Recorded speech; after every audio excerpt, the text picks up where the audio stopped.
Ya, tidak membutuhkan waktu lama, polisi dari unit Reskrim Polsek Tulung Selapan mengamankan tersangka pembunuhan Kepala Desa Kuala 12. Untuk menghindari dari amuk massa, tersangka Ari Anggara terpaksa dievakuasi melalui jalur air. Cepat langsung masuk ke mobil aku, Beh. Pembunuhan terhadap korban yang merupakan kepala desa di Desa Kuala 12, Kecamatan Tulung Selapan, Kabupaten Oki, dilakukan Ari Anggara atas motif dendam. Kepala Desa Kuala 12 bernama Antoni tewas saat korban hendak menunaikan sholat maghrib.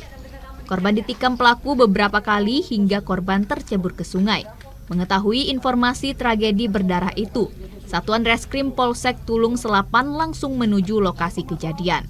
Tidak membutuhkan waktu lama, petugas berpakaian preman berhasil mengamankan pelaku. Namun evakuasi tersangka Ari Anggara tidaklah mudah, karena tersangka hendak dihakimi massa yang telah menunggu. Polisi yang sigap langsung membawa pelaku melalui jalur air menggunakan perahu getek.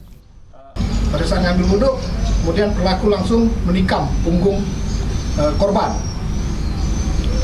Kemudian berapa kali korban ditusuk oleh pelaku, hingga akhirnya korban jatuh ke sungai. Sedangkan dua orang yang ada pada saat ngambil wudhu melihat korban ditikam, langsung lari. Setelah diinterogasi petugas, kekesalan tersangka terhadap korban karena dipicu dendam lama. Korban yang merupakan Kades Kuala 12 di tahun 2018 pernah melaporkan tersangka Ari Anggara dengan kasus pencurian. Atas perbuatannya, Ari Anggara dijebloskan ke sel tahanan karena melanggar pasal 340 KUHP junto pasal 338 KUHP. Yudi Gromiko, TVRI Sumatera Selatan melaporkan.